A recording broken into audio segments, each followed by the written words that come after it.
Channel I নলেজের এই পর্বে আমরা জানব আরবের ইতিহাস সম্পর্কে। আগের পর্বে আমরা জেনেছিলাম আরবের ইতিহাসের প্রথম অধ্যায়।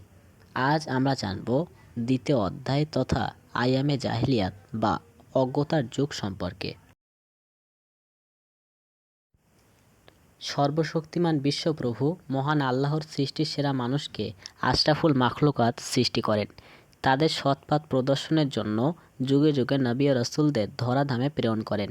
হজরত ঈসা আলাইহিসসালামের পথ দীর্ঘকাল ধরে পৃথিবীর বুকে কোনো নবী রাসূল না আসায় সৃষ্টির সেরা মানুষ পথ হারা হয়ে আল্লাহকে ভুলে গিয়ে নানা ধরনের পাপ কাজে লিপ্ত হয়ে পড়ে।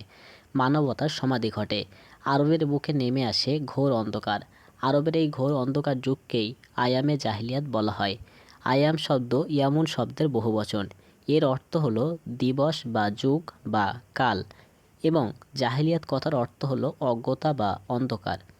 তাই আয়ামে জাহিলিয়াত কথার অর্থ হলো অজ্ঞতার যুগ বা অন্ধকারের যুগ। আরবের সমাজ ব্যবস্থা। জাহিলিয়া যুগে আরবের সমাজ ব্যবস্থা অত্যন্ত শোচনীয় ছিল। মদ্যপান, জুয়া খেলা, পরনিন্দা, পরস্মৃতিকাতরতা, চক্রবৃদ্ধি হারে সুদ গ্রহণ, স্বার্থপরতা আরব সমাজে পূর্ণ মাত্রায় বিদ্যমান ছিল। বৈবাহিক পবিত্রতা ও দায়বদ্ধতা আরব সমাজে ছিল না বললেই চলে। অজ্ঞতার যুগে নারীর স্থান ছিল অতি নিম্নে। তাদের না ছিল সামাজিক মর্যাদা, না ছিল পিতামাতার কিংবা স্বামীর সম্পত্তিতে অধিকার। কন্যা সন্তানকে অবহেলা করা হতো। সদ্যজাত শিশুকন্যাকে জীবন্ত কবর দিতেও দ্বিধা করত না। এক গোত্রের সঙ্গে অন্য গোত্রের বিরোধ লেগেই থাকত। কখনো কখনো তা দীর্ঘস্থায়ী যুদ্ধের আকার নিত। অন্ধকার যুগে আরব চরিত্রে কতগুলি গুণও লক্ষণীয় ছিল। সততা, সরলতা, উদারতা ইত্যাদি গুণে তারা গুণান্বিত ছিল। প্রতিশ্রুতির মর্যাদা রক্ষা করবার জন্য তাদের জীবনদানে কুণ্ঠিত হতো না। তবে এটা ঠিক যে সারা আরবে উচ্চশিক্ষিত লোকের বড় অভাব ছিল। আরবের রাজনৈতিক জীবন। অন্ধকার যুগে সমগ্র আরবে কোনো কেন্দ্রীয় শাসন ছিল না। তাদের রাজনৈতিক জীবন ছিল খুব নিম্ন স্তরে। আরবে কোনো রাজনৈতিক ঐক্য ছিল না। তখন ছিল গোত্র শাসন।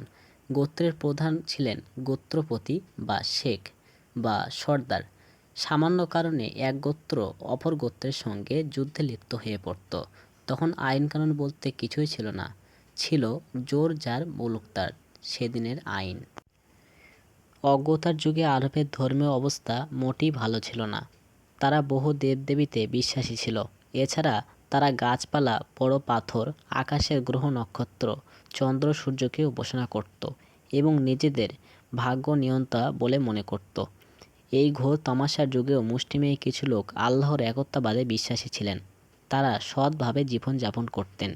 সমাজে তাদের পরিচয় ছিল হানিফ নামে। যেমন ওরাকা ইবনে নওফেল, কবি জুহারের প্রমুখ।